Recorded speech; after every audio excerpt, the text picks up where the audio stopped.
Hello there, and welcome to this, the 241st episode of DF Direct Weekly, our weekly show where we discuss the latest and greatest gaming technology news. Lots going on this week. Joining me on the panel, first of all, Oliver Mackenzie. Hello. Yes, Rich, back to the Steam Machine Minds for this one, and talking about some Windows trouble as well, which I know always excites Alex. Yes, does it excite Alex? Well, you said latest and greatest, and there's got to be some negative version of that, like right, worst and not latest. Most shocking, possibly. Most shocking, earliest. I don't know how you'd say it, but yeah, we're here to complain about Windows today. Again? Again. Wow. Okay, with that, before we go on to our first news story, a quick shout out, of course, to store.digitalfoundry.net, the home of our merchandising wares. If you'd like to wear clothes that have our logos on it, that's the place to be. Help support the team. Also support the team by visiting our website, our brand new website, www.digitalfoundry.net. But let's crack on with our first news story. The Black Friday discount season is upon us, with MSI bringing some of its biggest savings ever. Get up to 45% off MSI displays, including their critically acclaimed QD OLEDs like the MPG 272URX and the MPG 321URXW, and get a free Borderlands game code when you buy from selected partners. And there's more. Grab up to £100 in Steam codes with select RTX 50 series graphics cards and up to £70 off MSI motherboards, cases and coolers while stocks last. Click the link in the video description below for more details. Okay, first news story of the week, Valve's Steam Machine. Hugely exciting hardware, right? A potential merging of console and PC with an awesome little form factor. Access to the Steam library, no Windows, and a superb interface. But what we haven't really had any real indication on is a firm price point. We were told there'd be an emphasis on affordability, but comments from Linus Sebastian of Linus Tech Tips suggests that we probably aren't looking at console-like prices. Valve wasn't able to give any specific numbers due to the rapidly evolving market conditions, but they will obviously have it nailed down when the Steam Machine launches in Q1 2026 alongside the new Steam controller. That's what Linus said there. They did offer me one hint, though. They said that while they expect it to be very competitively priced with a PC, it will be priced like a PC rather than a console, with games subsidizing the upfront hardware purchase. So, based on that, it looks like the super affordability dream is now gone. Certainly in the wake of new comments from Valve itself on the Friends Per Second podcast, where Pierre-Loup Griffet talked more about a quote-unquote good deal that's more in line with equivalently powered PCs. I got a quote here from him. I think that if you build a PC from parts and get to basically the same level of performance, that's the general price window we aim to be at. And he said, ideally, we'd be pretty competitive with that and have a pretty good deal. But we're working on refining that as we speak. And right now is just a hard time to have a really good idea of what the price is going to be, because there's a lot of different things that are fluctuating. Final comment here. Obviously, our goal is for it to be a good deal at that level of performance. And then you have features that are actually really hard to build if you're making your own gaming PC from parts. Things like the small form factor. And I think the noise level that we achieved, or lack thereof, is really impressive. And we're really excited that the people are going to find out how quiet this thing is. So lots to go through here. Oliver, you were there at the event. I'm curious what you make of this. Yeah, I said in the last direct I thought it would be $600 or so, but if I lick my finger now and I put it up in the air and feel the breeze, I think a higher price is likely at this point, in part because of Linus's comments, in part because of Steve from Gamers Nexus, who also kind of got a similar response to a query from Valve. I also met Steve at the event and spoke with him. He's a pleasant guy. It was very nice, but yeah, I expect that that's probably more indicative of where Valve is going to be with the price, but it's hard to say exactly where it would be. Now, if you look at pre-builts, I took a look at some pre-builts on newegg.com, not .ca, prior to this call, and it seems like similar pre-builts with like an RX 7600 or 5060 or 4060, that kind of GPU 9060, Those are in the $800 to $1,000 range. And of course, those are all better GPUs than the Steam Machine's GPU. So you'd say, well, maybe $800 would be kind of at the end of what you consider reasonable for something that's comparably priced. Probably significantly lower is where you'd like it to be for that base model at least. But I think it's very much a situation where there could be a variety of price points that are reasonable to different consumers, because it doesn't exactly map onto existing products. Like there's no Steam Machine-like product out there in the marketplace that runs SteamOS natively that has this hardware configuration, anything like that. So I think it's an open question as to what people will bear, because obviously in comparison to like a $400 PlayStation 5, not a good deal. Comparison to a pre-built, it's kind of nice. It's like a neat little box, and it probably performs pretty well in games relative to those pre-builts in many cases, and it's going to run SteamOS, which is a great boon. And I know a lot of people are interested in it that wouldn't be interested in a pre-built PC for those very reasons. So I think that's key.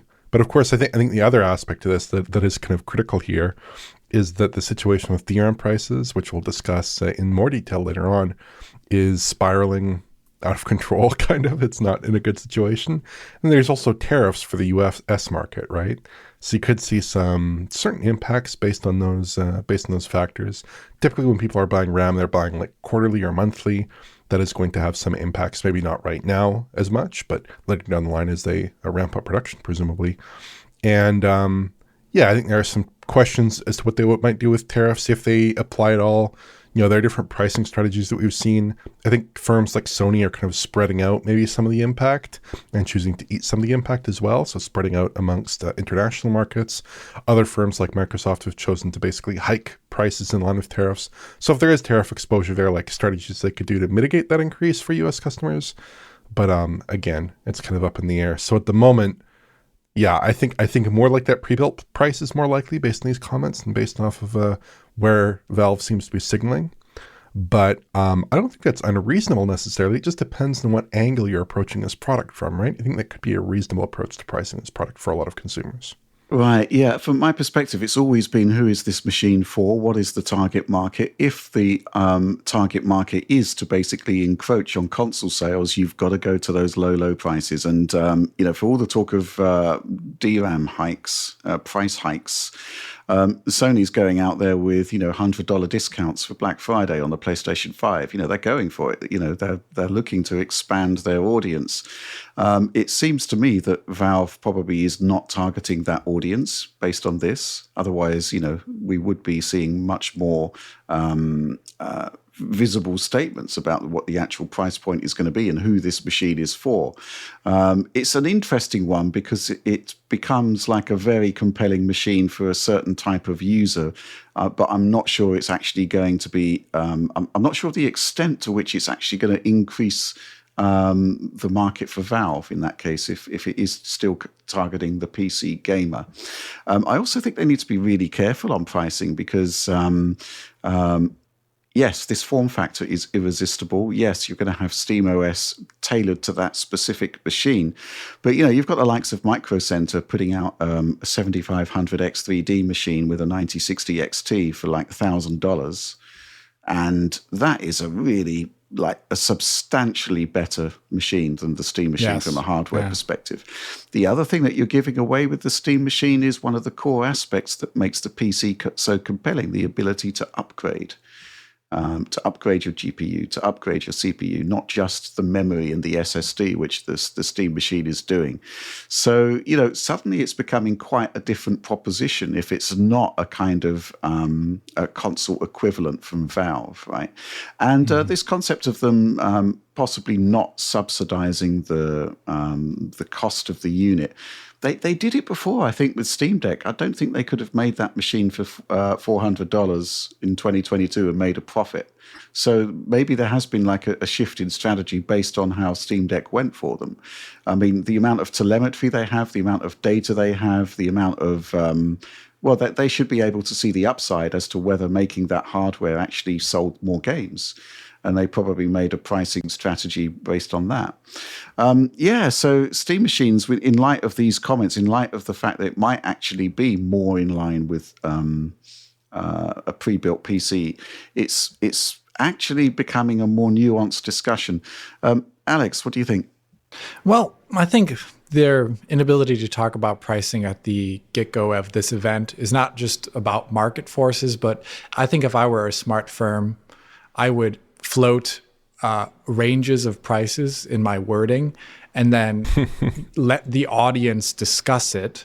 And then we kind of react based upon that. I think people making videos like we, Linus, Gamers Nexus about the potential pricing of this product is direct feedback that will float back into Valve because they'll look at these things. They're smart people. And they'll say, maybe we should touch down a bit. Maybe we should leave it as is. I think that's also one thing firms do quite often is they'll float prices and then they'll react to them later on when they actually launch a product. So I would definitely imagine that's also part of the case here. Another thing that if you look at the audience for this thing and like how much it costs, I know we talk about that ultra low 400 to 500, even though that's still a great chunk of money to a lot of people. You always have to remember that on a console, if you want to play a multiplayer game, you're paying for some sort of monthly subscription to get access to a lot of your cloud saves and everything. And on Steam, Yes, that's free, yeah. This is not free. I think the essential plan is like $80 US. No, I mean Steam's free, doing the same thing. Oh yeah. Steam's doing it for free, and also you don't have to buy games from Steam on a device like this necessarily. There's a lot of things that make it non-console like, in spite of the fact that it's going to run Steam OS. But also, I really think it's so like when you look at the price there, you have to like imagine like after 2 or 3 years, they're getting very similar in price to a console actually for its usage. But I do like Rich talking about the fact that if you are investing in this thing, it is not the same as just buying a normal, even a pre-built, because even in a pre-built, it's usually not soldering things to a board, or it's, has easy access GPU, swappability. You can even throw out the PSU. In this one, I don't think you're going to be able to do those kind of things. And if it actually requires some sort of hardware, like if something breaks, it's going to be a much more arduous thing to get it fixed than it would be on your own. The right to repair is going to be a bit different with this object, probably. So I imagine its audience is still like one that I'm still have a slight question mark about, but I do think it's going to be really nice for those people who have older machines that haven't upgraded, that are part of that Steam hardware survey where we always wonder, like, how are you using a GTX 1060 these days? And I think those kind of people could really like this machine, and they are still playing at 1080p, where it is much more appropriate than anywhere near 4K or 1440p, I would say. So I think its audience is there. I don't know if it's going to be the console audience, though, because as far as I know, I don't know if they talked about this being put into retail situations. No, it's going to be sold on Steam. It's in Asia, they have a retail distributor, but in the rest of the world, yeah. Asia is obviously a completely different market than most of the West because the PC is so predominant there anyway, especially in China. So and South Korea, of course, too. But that is kind of the way I see it at the moment, that I think they're going to be they're fluctuating that price right now internally based upon everyone talking about it. Right. Okay. We have this quick question here from the Knight who says, "Ni!" ! Hey, dear, if you have the chance to offer Valve one bit of constructive criticism on the Steam machine's hardware specs, what would you say they should focus on improving? Well, with the pricing discussion, that's all sort of kind of moot at the moment, because if it's more expensive than expected and we're looking for spec improvements actually cost money, right? That's the thing. So I'm going to kind of re-skew that question towards something different. There was obviously that distribution table we saw last week where, basically the Steam machine represents the kind of most common spec for both CPU and GPU. And it also has the 8 gigabytes of memory. And there is the argument that Valve is looking to establish that as a baseline, right? And gently coax developers to actually do right by a machine with 8 gigs of VRAM. Do you think that's actually a plausible scenario, Alex? Kind of no. Right. I don't know. No, I always sound like a curmudgeon on this show, but I'm often disappointed in aspects, the technical aspects of shipping games on PC regarding how they treat things like 8 gigabytes of VRAM, frame time, stability, a variety of things that only get worse the lower spec your GPU and CPU are. So CPU wise, I think this machine's going to be quite fine.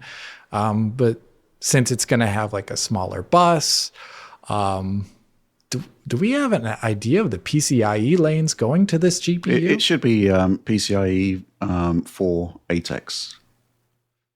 Oh, that's what the 7600 does. Okay, so all right, so 8X lanes, lower bus size, lower bandwidth size, and then fitting in 8 gigs. I still think it's going to be just a lot of developers just don't do it nearly as well as they could, I believe. So I don't think this especially in the next few years, unless this thing really hits it off and it becomes like a baseline spec for PC. I don't see this being something that devs target so well and then make sure they do it better than they did before when there was even more. 8 gigabyte GPUs have been so prevalent for so long already. Like, why would they all of a sudden change?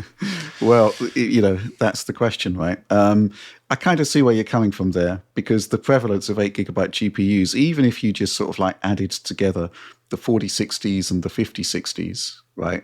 That's going to account probably for more actual gamers than the Steam machine is likely to achieve. Definitely. Millions upon millions. So yeah, why hasn't there been a focus on 8 gigabyte GPUs, and why are we having that particular problem with 8 gigabyte GPUs when it is basically, at the tip of that kind of distribution curve that we saw earlier? Yes. Oliver, what do you think? Well, I don't trust that developers are going to be there in 8 gigabytes for obvious reasons. There's some mitigating factors, though, like obviously you have SteamOS optimization. So you have the fact that developers are going to be able to specify specific settings through an API, I believe, for the Steam Machine devices. And there will be some matching of settings to hardware capability there, which is quite good. But I think it's more than that. It also comes down to ray tracing acceleration, machine learning acceleration, support for all those kinds of technologies, right? We don't know if there will be an FSR4 there on day one with this device, for instance, which we'll talk about in an upcoming segment. And also, like, just in general, I think I'd gladly spend more, like $150 or $200 more, even if that's what it took, for like a 9060 XT 16 gigabyte or something like that. Because I feel like Valve is just making a lot of choices here with the GPU in particular. I'm not really worried about any other system component too much, but with that GPU in particular, that don't fully align with the future of graphics rendering. And I just feel like you're making all these decisions to get these kind of cut price components in the machine, making a couple of decisions that are maybe not in line with the future of graphics rendering, still expecting this machine to last as like a household device to run modern games for like 3 to 5 years. I feel like in that environment, maybe the pressure on pricing is a bit more aggressive, whereas I felt like if this device was going to be a longer lasting device in terms of its core technologies, paying more of a premium is more reasonable in that environment. You know what I'm saying? Like, I just kind of feel like that aspect of the spec is just a little bit undercooked in a way that's not totally pleasing to the consumer. Mm-hmm. Yeah. I'm just another quote from the Linus thing. He said he was disappointed that the upcoming Valve Steam machine might not hit console prices. Valve asked what I meant by console price. I said $500. Nobody said anything, but the energy in the room wasn't great. Yeah, I mean, it's all about the energy, basically. I think we just need to wait and see what happens. And, I think there needs to be some actual hands-on testing, of games in a, to see what this thing is actually capable of and the extent to which 8 gigabyte might be a limit. We can do simulation tests, of course, and I have got the the respective parts required. And I'd like to find some time to do that. I think in the meantime, though, we're going to be moving on to our next news topic. Okay, then, one of the big topics surrounding the Steam machine was prospective support for FSR4 upscaling, and this was not confirmed by Valve, but it does seem as though something might be brewing. VK3D Proton 3.0 is bringing AMD FSR4 to Proton. And here's the interesting thing, right? Everything we seem to have been told about FSR4 and indeed FSR Redstone is that it's for RX 9000 class GPUs only, which would preclude the Steam Machine.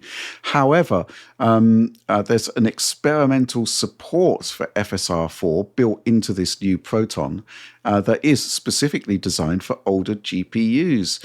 Could this be foundational work for including FSR4 into the Steam Machine? Oliver, curious about your thoughts about this. Yeah, so basically the big development here is obviously FSR4 and RDNA4 GPUs, right? But like you said, there is that experimental support for older RDNA2 and 3 GPUs. But reading through this, it's not the Int8 version, the mooted leaked Int8 version. Yeah. It's using FP16 and Int8 emulation of FP8 operations to work on the cards in some kind of approximation here. Because those cards obviously don't have hardware FP8 acceleration, which is necessary for doing FSR4 in its native FP8 format. And that's not the same as doing the Int8 version of FSR4, which was like some months ago, which presumably would be more performant. Indeed, they warn of significant performance penalties with this version of FSR4 running on those older cards. So I do think that getting this into performance shape will take that Int8 version of FSR4, which does seem to be in reasonably good shape on FSR, or rather on RDNA3 GPUs, somewhat less than RDNA2 class GPUs. But yeah, I did ask a question about this at Valve regarding the Int8 version of FSR4. But in that case, I was kind of poking around a little bit more if they had any kind of release timeline for FSR4 Int8 and less than the technical specifics of how they would implement it, because I do feel fairly confident that they would implement it if they had the opportunity, and this only shows that that's very likely to be the case. So I would hope that the Int8 version of FSR4 is released at some point officially reasonably soon, that we get good support for that within SteamOS and within games. And yeah, I hope that that's the case. But I think this particular move maybe signals something else potentially, which is that, you know, they're ramping up FSR4 support in SteamOS. Maybe that indicates some RDNA4 based products, RDNA5 based products, who knows, down the line running SteamOS. That would be very satisfying, especially for people like us who are groveling and a little bit upset about, you know, the GPU category that the Steam Machine has ended up in. Maybe they could ship a 16 gigabyte GPU with a 9060 XT spec at the very least, if not significantly faster than that, with like a 9070, 9070 XT, something in that category, that you'd actually be happy with running high settings in modern games, ray tracing dialed up, all those nice things, all those nice bells and whistles. You could get that along with FSR4 with a faster GPU, right? And I think that maybe not Valve, but maybe one of Valve's partners could be equipped to deliver that. Alex, we're groveling, apparently.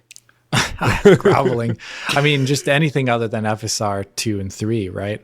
But at this point in time, I do think this is more like a, like this was, at one point, this was added in by people into Proton, and it now was just taken into mainline, as I understand it, and it still doesn't compile to be having the support, unless you manually flag it. As far as I understand. So it isn't even necessarily, I'm talking about the emulation path for RDNA 2 and 3. Yeah. The FSR4 part is actually still part of that for RDNA 4. But I think that points to it mainly just being, at least this development that we're looking at here doesn't have anything to do with Valve. I think this is just a happy coincidence around the timing of when the Steam Machine was talked about. But if this proves to be something popular, I think it's just more pressure for Valve and AMD to actually move in this direction to give people a good version of FSR4. I mean, I think the branding is actually just the big problem for AMD, as well as the desire to ship new GPUs. Where, how do you brand this? Intel has had trouble because they have two versions of XeSS, and they're both named the same thing. Right. And a lot of people don't realize that the XeSS on Intel GPUs is quite dramatically better than the one they've had access to in their games running on NVIDIA and AMD. And that has caused probably Intel trouble, in spite of it being, I thought, a great move.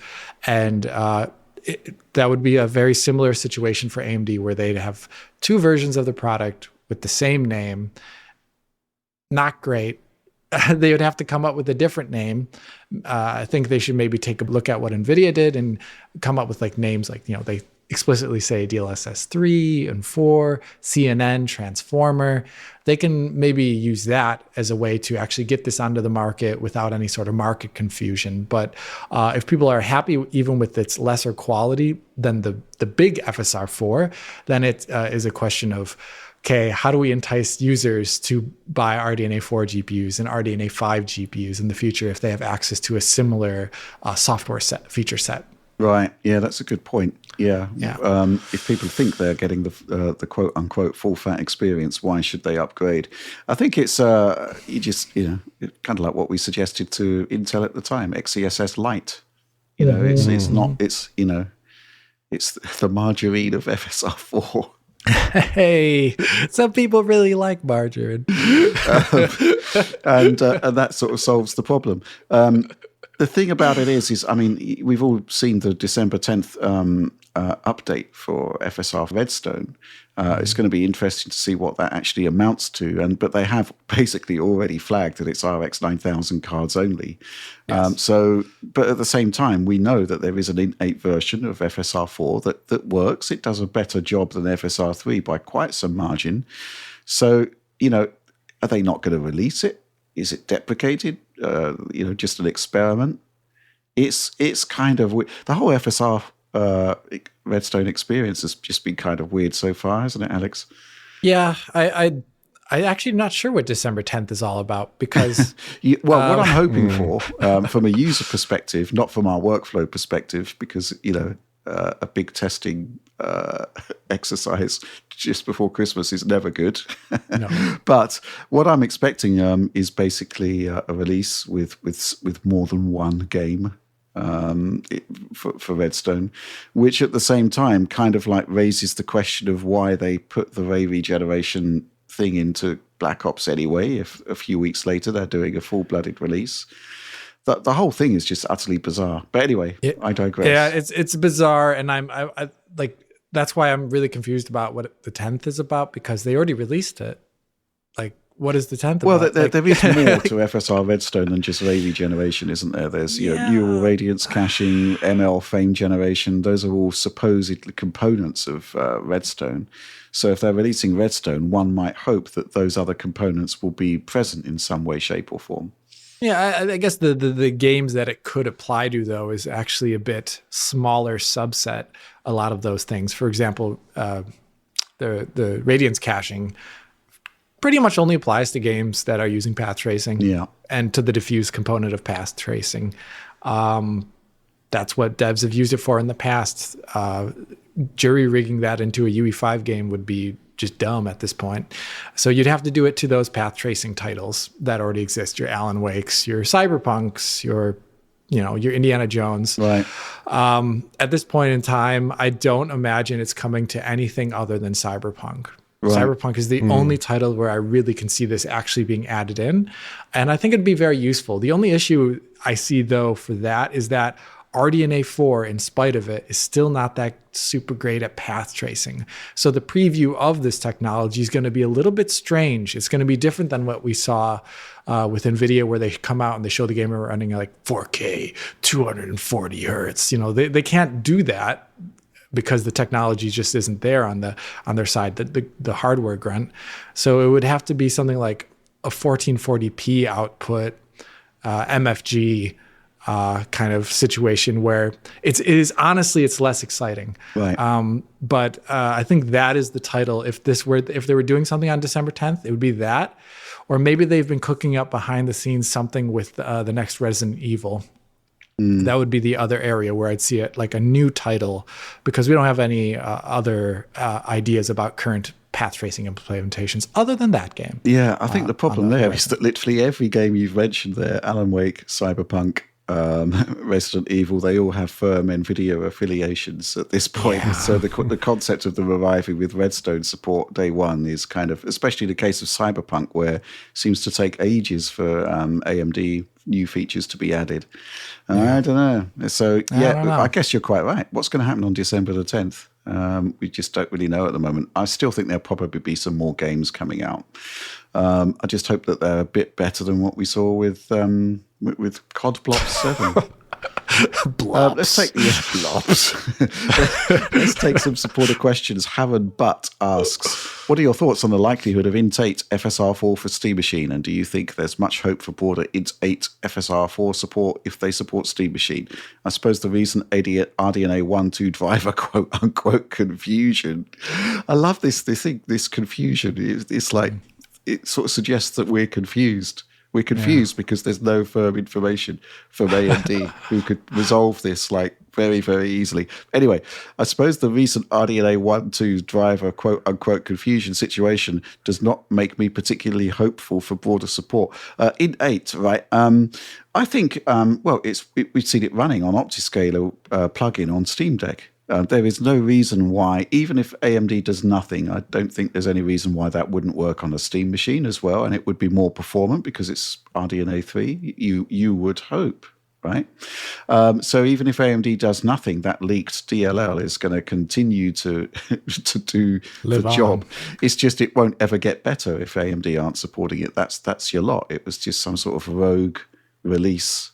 But surely, having put the effort in, they would do something about that. And surely, read the room. There's a lot of RDNA 2 users out there that are not particularly happy at the moment. So you'd think they would do something about that. Snoopy Zero, hey dude, duda, and dudist. That's an interesting ranking. I don't know who's who in that, but anyway, basically asking, what's your take on VKD3D Proton 3.0 adding FSR4 and anti-lag support? Anti-lag, I didn't know about that. Even with a fallback mode for some older RDNA GPUs, how big a deal do you think this actually is for SteamOS and the Steam Machine? Seems such a shame that Steam Machine is on RDNA 3. Surely it would have been better to wait another year for lower-end RDNA 4 SoCs. I think the problem with waiting for a year is that, you suddenly stand the chance of being up against Magnus. Magnus Xbox, which is going to be, a lot more powerful and a lot more modern than even an RDNA 4 SoC. In terms of... I think we've covered whether we think it's for Steam Machine or not. I think it's just general work that needs to be done to support RDNA hardware, right? As to whether it will apply to Steam Machine, possibly, we just don't really know at the moment. But I guess the question is how good the emulation is to actually, how performant it is.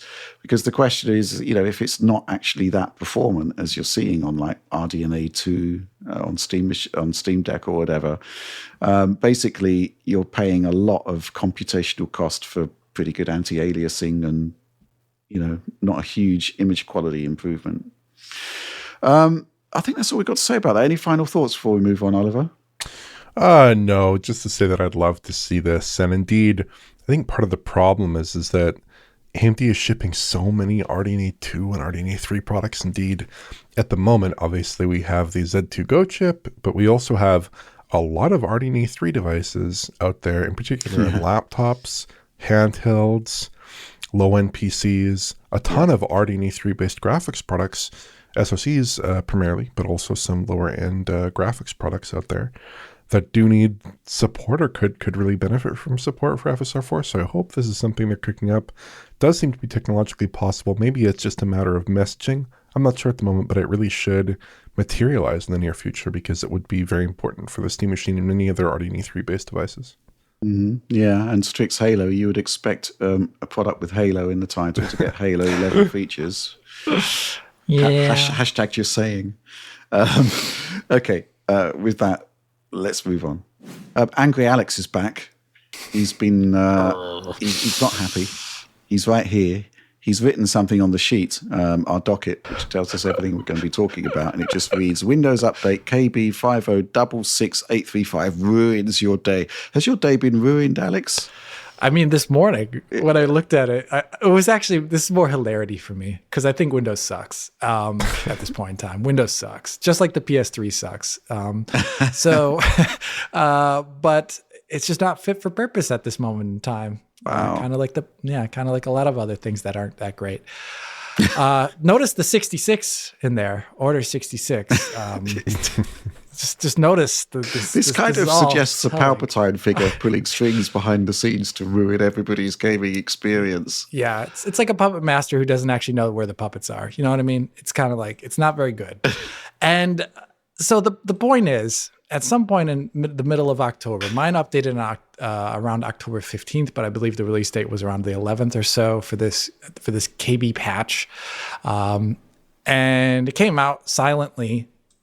You update your PC just updates, and you just, you should want updates usually. You should usually want these things because they can fix issues. But in this case, it introduced issues specifically. And the only way we really got a sense about it is because NVIDIA released a fix, a driver fix, a hotfix driver. So it's not WHQL released through NVApp, for example, or even a beta. It's a hotfix driver that is on an entirely different site on the NVIDIA site. It downloads differently even. And that KB patch silently destroyed the performance in at least 2 games. The one I tested for this video, for our little segment here, is Assassin's Creed. I loaded it up, even without having... at the moment I loaded up, I was like, I don't remember installing this patch. I couldn't remember it, but I loaded it up and I was like, oh, this runs like crap. And I knew that something was wrong. So I double checked, and after having installed the hotfix driver, you can see how big of an issue this is. This is an RTX 5090, by the way, completely GPU limited at 4K DLSS quality mode. And it takes one scene, for example, in the game's intro chapter, from 30 FPS or so, a little bit above 30, which is awful performance, by the way, for that GPU. And it takes it up to 71 FPS. That is around like a 206% performance uplift in this scene, like vis-a-vis the original Humble. So around like 106% performance improvement there. Other scenes, it can be at the lowest I've measured was around a 50% performance improvement by using the hotfix from NVIDIA. But in other scenes, like in the city right outside, I believe that's Kyoto. I can't remember the name of the city in the game. But another roughly 100% performance increase by installing the hotfix from NVIDIA. Now, there's a couple things I have to say about this. The first one is, let's just say this was a DX conformity issue, that NVIDIA had a conformity issue in their driver for some reason. The whole thing is, Microsoft should tell NVIDIA that, and they shouldn't silently release a patch. So if it is technically NVIDIA's fault, this shouldn't be happening 1 month later. It should be coming with a WHQL that comes at the exact same time as the release of this patch. And this should maybe be attached to the patch notes of that KB patch that came out, because we've had that in the before. Definitely, this was something that happened in the Windows Vista and Windows 7 era quite often when we saw API updates. If it wasn't an NVIDIA DX conformity issue, this means Microsoft is releasing patches to Windows that it is not sure what it is doing. It is silently killing performance in games, and you're kind of left with the user or NVIDIA after the fact, or AMD or Intel, having to figure this out via their own testing regimen. And hence why more than a month later, we see an update here from a hotfix driver from NVIDIA. Like, the timing is just really bizarre. And I don't think it points necessarily very good picture here of how Microsoft stewards their operating system, regardless of who's at the end of the day responsible for the actual issue occurring, because they're the ones updating their operating system. And maybe you should delay that patch until NVIDIA actually has proper support for it in their driver if it's a conformity issue. There's a lot of things that point to Microsoft just being an absolutely terrible steward for their operating system. And this is, unfortunately, I think the last maybe 2-3 months where we, like almost every other week, where we have to have a little crying 15-minute area where Alex, John, or Rich say, wow, Windows really sucks in its modern incarnation. And this is just another stack on that pile of issues. And I am quietly thinking that when the new year comes, I'm going to have a New Year's resolution where maybe I make a video of how do you transition to Linux? What is that even like? what is that like for a user? Because this is embarrassing. Like, imagine you're sitting there with your sweet, almost 3,000 USD RTX 5090 or whatever, and you're just like playing your favorite game, and it runs all of a sudden worse, and you're not even sure why. You have no clue. Well, bad user experience. That's bad user experience. Microsoft is certainly putting a lot of effort into Copilot. So John asked Copilot what was going on with these driver updates. Short answer: the performance drop wasn't intentional sabotage by Microsoft. So we're going to go back towards this. Perhaps not so much a sort of Palpatine level of interference here in Windows. Maybe sort of Mr. Bean meets Palpatine. Not sabotage. These updates negatively affected GPU performance in certain games, leading to lower frame rates and slowdowns until NVIDIA and AMD released hotfix drivers. I like the way, John's query was, why did Microsoft destroy performance in these games? And then Copilot says, why performance felt destroyed?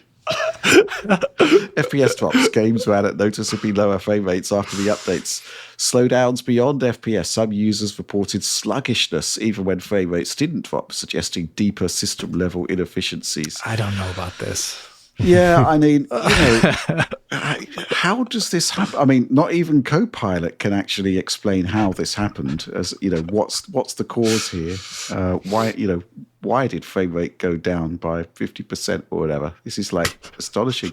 You tested this morning. You've got these very nice visualizations for us, and I actually saw some testing saying like a 32% drop in performance, which you did note in one of your scenes. But, I think the bottom line is those tests are probably from the inbuilt benchmark. And just by coming up with some these are the most basic of gaming scenarios. There's nothing going on in your It's image. literally just loading up saves that I had made when I reviewed the game. Oh, wow. And look at that. That's outrageous. Who is responsible? Somebody's got to basically take charge. Here's the thing that worries me, right, about Windows. It's, obviously we're hearing new things about Copilot and how great it is every week. But obviously things are going wrong on the gaming side. And I'm just going back all the way to 2013 when the Xbox One and the PS4 were out. And, at the time it was from Microsoft, they kind of destroyed the prospects for Xbox One because it was all TV. Fast forward to 2025 and it's all AI. Meanwhile, it seems to be the people like NVIDIA who are actually sort of taking control of the gaming ecosystem on PC. What's happening with DirectX? Where are the advances in DirectX? We've seen some bits and pieces, but it seems to be kind of like half-hearted attempts to standardize what NVIDIA is doing anyway. Yeah. There's a real fundamental lack of leadership in Windows gaming at the moment. And my concern is that just like TV ruined Xbox One, AI is going to ruin Windows PC. We're already seeing that things are not going well there. And foundational problems seem to take years to. Obviously, we've got advanced shader delivery coming online now, which is set to address an issue. We've literally. When was the first time you talked about shader compilation stutter? Like 4 or 5 years ago, Alex? It was the first time was with Control, where I explicitly mentioned in videos, but it actually was kind of semi-referenced even before then. But that would be 2019 in August. Right. So here we are, 6 years later. Over 6 years later, and it's like, maybe we should be coming up with a solution for that. 6 years. And actually, thinking about it, Alex, going back to, I guess it would be Battlefield 5, that was probably one of the first games. I'm not sure whether it was that or Battlefield 1. One of the first games where, I think it was Battlefield 1, by the way, where it would horribly stutter when you started a level on that game. Yes. But only when you use the DX12 path. It was something like, okay, well, something's going wrong here. And we hadn't really sort of figured out what the problem was, but there was a problem there. If I was somebody in Microsoft fully aware of what was going on, then, surely the flag should have been, the red flag should have been waved at that point.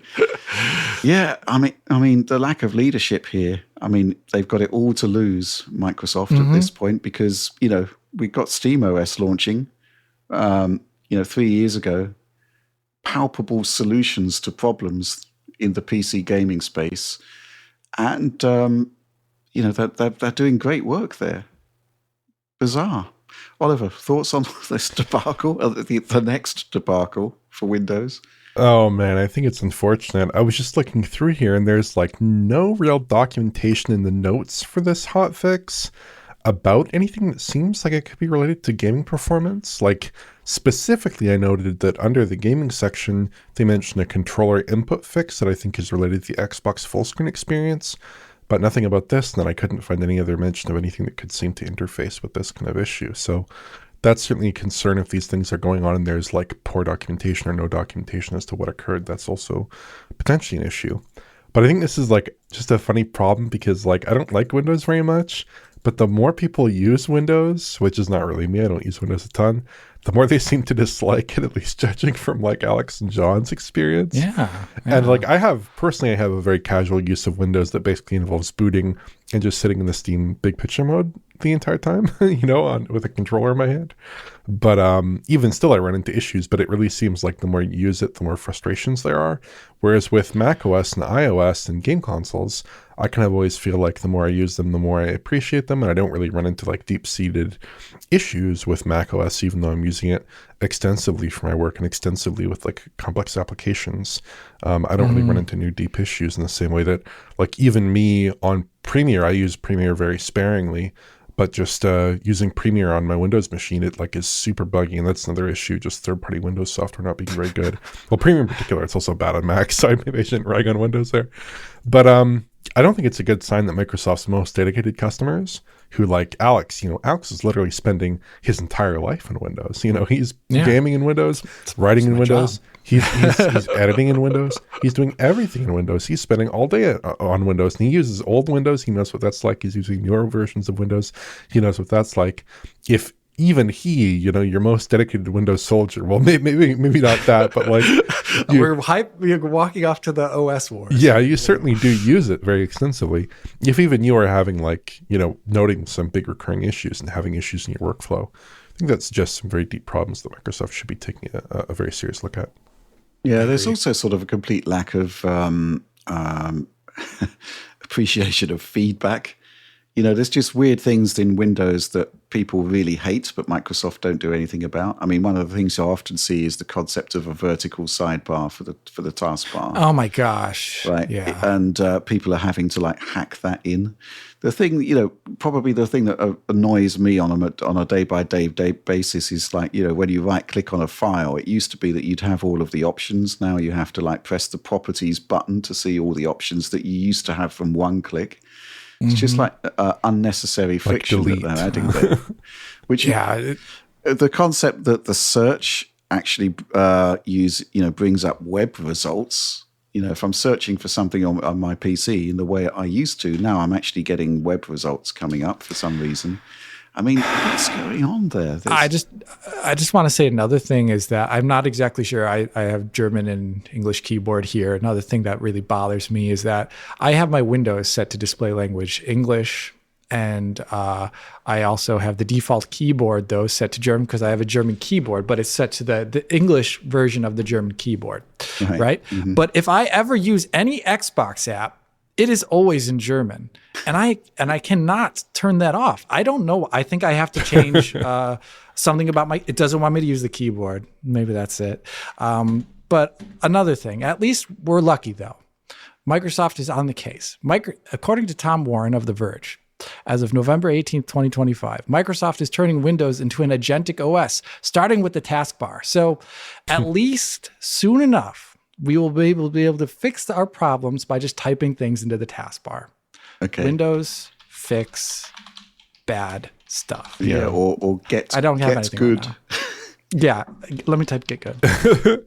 I think nothing. A lot of Apple watchers note this sometimes as well, where when Apple is going through a cycle of adding big new features, as they are right now, they tend to notice the long-standing issues maybe don't get addressed as quickly. And if there are any bugs in the OS, they start to pop up maybe a little bit more frequently. So indeed, that cycle of adding big new AI features to the operating system probably is not doing wonders for the long-term maintenance of issues, for fixing bugs, and for getting that OS into a reasonably stable position for people like Alex who have to endure it every day despite Microsoft's incursions into your copilots and your LLMs and your agentic AIs and all these different things, right? Wow. Yeah, I mean, I'm just worried that Copilot's just going to lead us to a kind of, I'm sorry, Dave, I'm afraid I can't do that future. Yeah, really, it does feel that way. Yeah, I mean, come on, get a grip.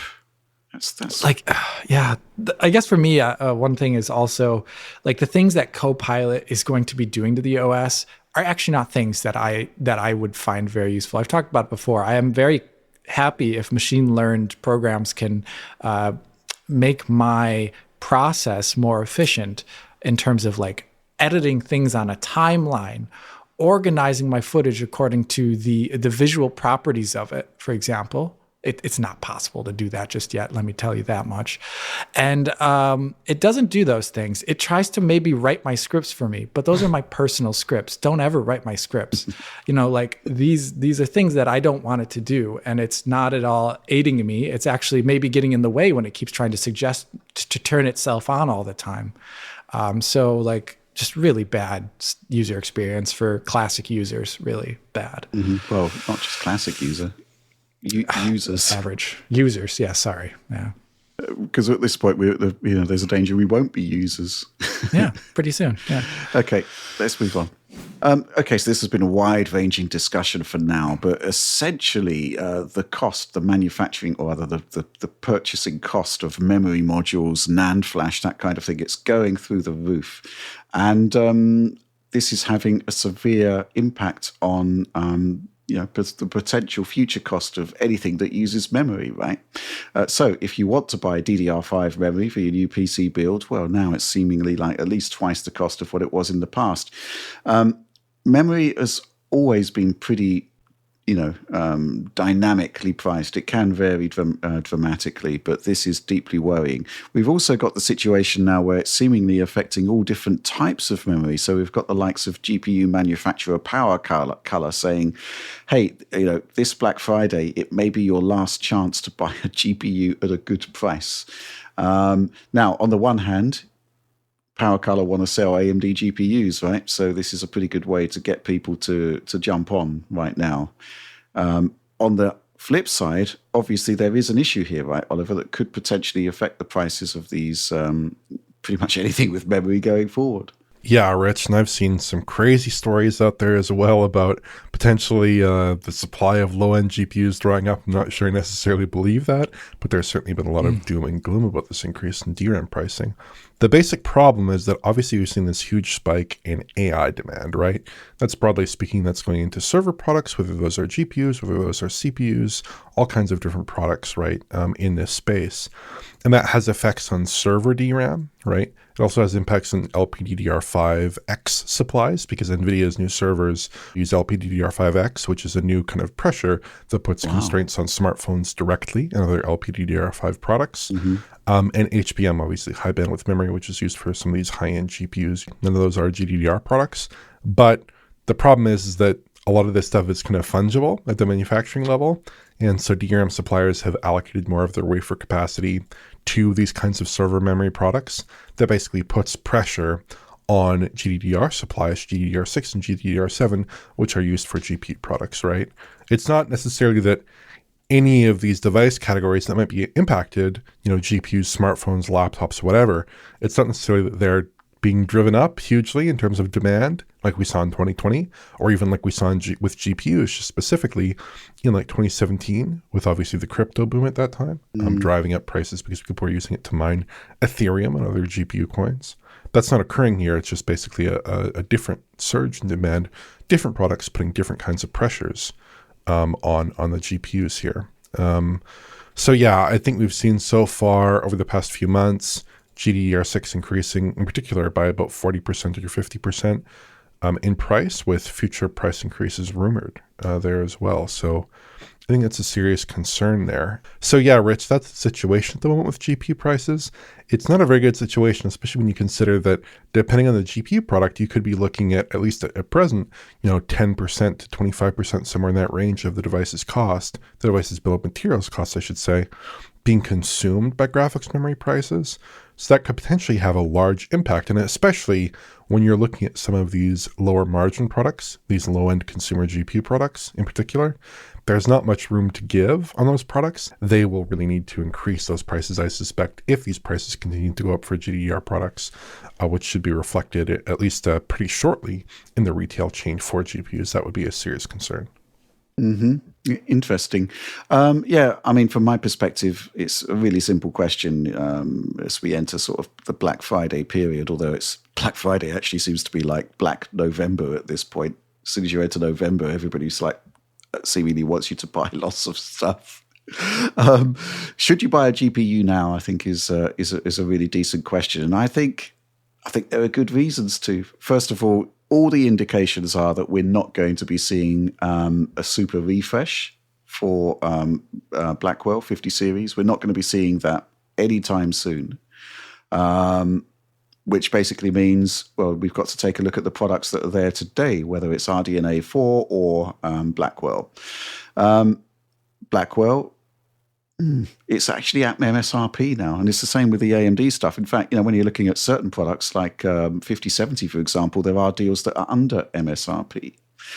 Which ones do you recommend, or do I recommend? Well, let's sort of go like bottom up. First of all, on the cheaper end of the stack, where you've got your like 5060s and 9060s, I still can't recommend any 8 gigabyte product. So if you are cash strapped, well, actually, Intel B580, B570, there are some amazing deals now, like in the $200 range for one of those GPUs. There are problems with Intel, in terms of driver efficiency. Often it seems that games launch with mysteriously low performance based on some of the graphing that I see on PC games hardware or computer base. But, $200 for a 10 or 12 gigabyte GPU, that's pretty good. That's pretty good. I don't know what you think about that, Alex, but, it solves one of the main problems that are facing entry-level GPUs, which is the lack of VRAM. Right. And, so, those are well worth a look. I can't recommend 5068 gigs unless you're playing older games, in which case it's actually pretty good because it's as fast as a 2080 Ti, which is pretty good even still.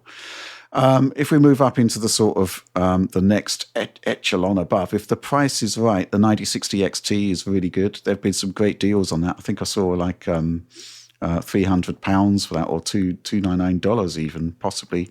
That's a great deal for that sort of PS5 Pro level of performance that those products offer, and you're getting 16 gigs of memory. 5060 Ti, again, 16 gig model only, I'd recommend for that. But you are, again, getting equivalent PS5 Pro GPU performance, but you're also getting the NVIDIA feature set. You're getting DLSS, you're getting transformer model, you're getting MFG. You can run past tracing on that class of GPU. You can run RT overdrive at 1440p. Optimized settings, Cyberpunk with RT optimized settings, flies with MFG. It's like pretty awesome. 5070 offers proportionately better value than the 5060 Ti in terms of performance, but it does only have 12 gigs of memory, so you need to kind of figure out which one is best for you. That's an interesting one. 5070, I think the whole 4090 performance claim basically left a cloud over that product. But I think it's all right. I think it's pretty good. It's quite a lot faster than the 5060 Ti, but it does have that memory deficiency. I guess if you could afford it, the 5070 Ti is, not that far off, like 4080, 5080 performance. When you overclock it, you get 16 gigs of memory with it. It's kind of like a sweet spot, if you like. So those are the ones that, the budget conscious gamer, I think is probably should be worth looking at. 9070 XT, probably the XT you should be looking at there. If you want an AMD card. I'm just a bit worried about AMD because, but they're sending out the message that, hey, we've actually got a lower product life cycle than NVIDIA. That, they're being, pretty unequivocal about that now. And the thing that concerns me about RDNA 4 is that we know RDNA 5 is coming, and we know, thanks to Mark Cerny, just how much of a generational leap it's going to be over what they're doing now at the architectural level. So, yeah, but they are still great value GPUs. What can I say?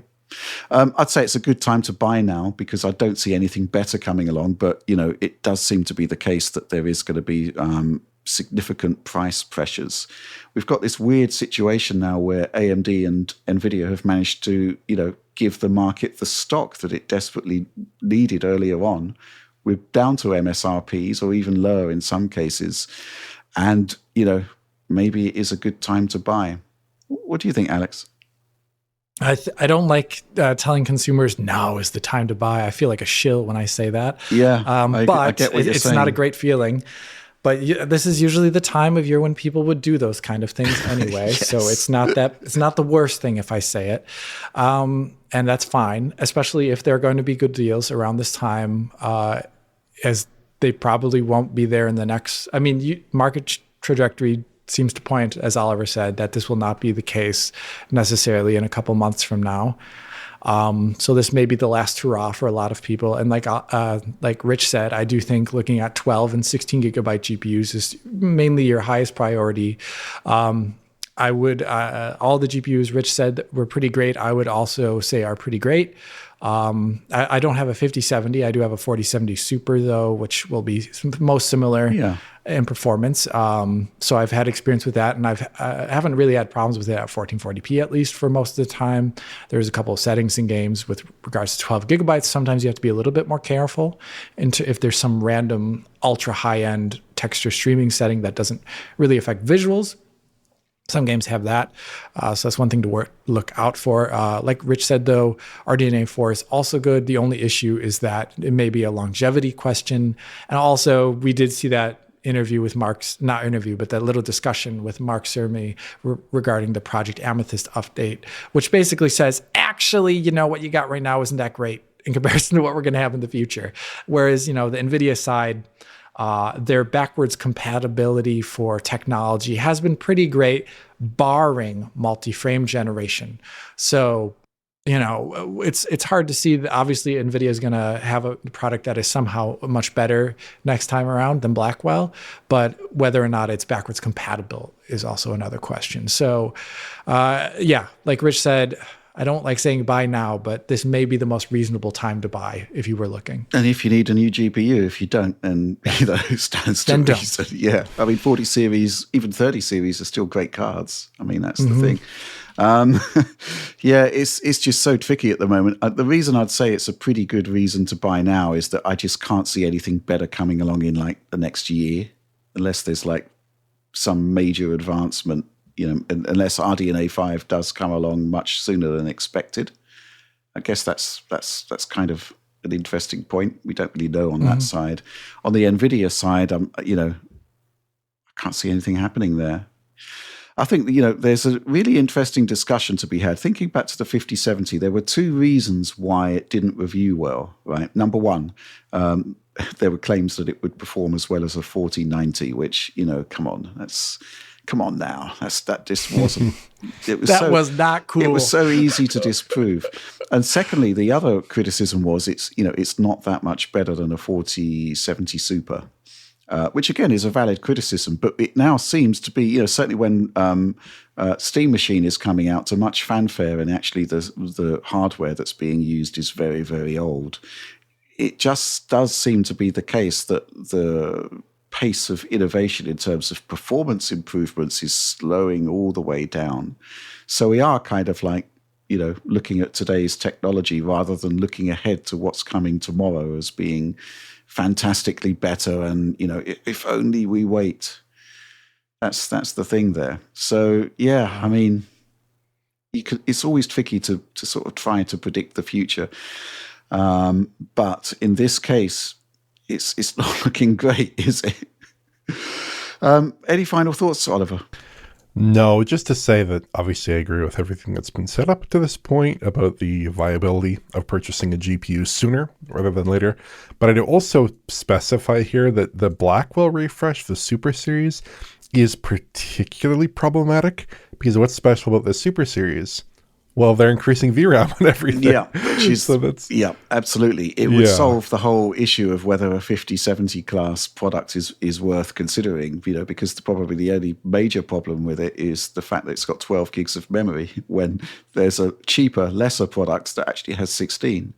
There's a lot of weirdness going on there, that's for sure. My point there is that if that's the point they're differentiating on and VRAM prices are being driven up, that could be a very problematic thing for that line of products, right? If those products do release into a market where GDDR7 is very expensive, that's going to have a potentially a big pricing impact on those cards. So you're not out of the woods there necessarily with that line of cards. I think that's a serious concern. And I'd also have a concern here about buying, I think you should go out and buy any consumer product that uses a lot of memory, like laptops, game consoles, anything, GPUs, whatever, because this is going to be a concern for those products, especially in the lower end spectrum of things. I think it might become a lot harder, for instance, for Sony to offer you your $400 PlayStation 5 discount next year. I don't think that's going to happen. I kind of wonder what they might do to the baseline price of that console in this environment. So there are a lot of products to consider buying with this supply constraint. I think ultimately, the Blackwell products on RDNA 4, they're pretty good, right? And they've certainly got plenty to recommend them. It's not as if there's bad products out there. There's just been, pricing issues that have made things extremely difficult to recommend. And the cards are now at MSRP, as I said, or even below. So, there is much to consider in terms of the purchasing decision.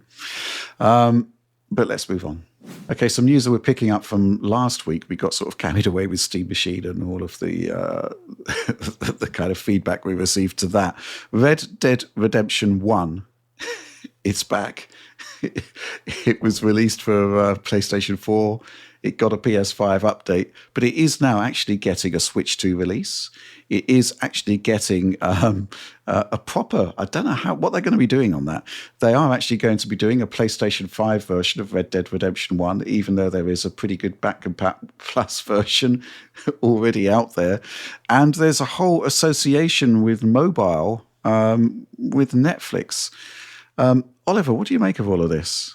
Well, I think it's interesting. On consoles, I think like you alluded to with PS5 in particular, the impact is a little bit questionable there and overall sort of mixed, because on PS5 right now and PS5 Pro, you can run the game at 4K 60 with FSR2, which is a very satisfactory experience.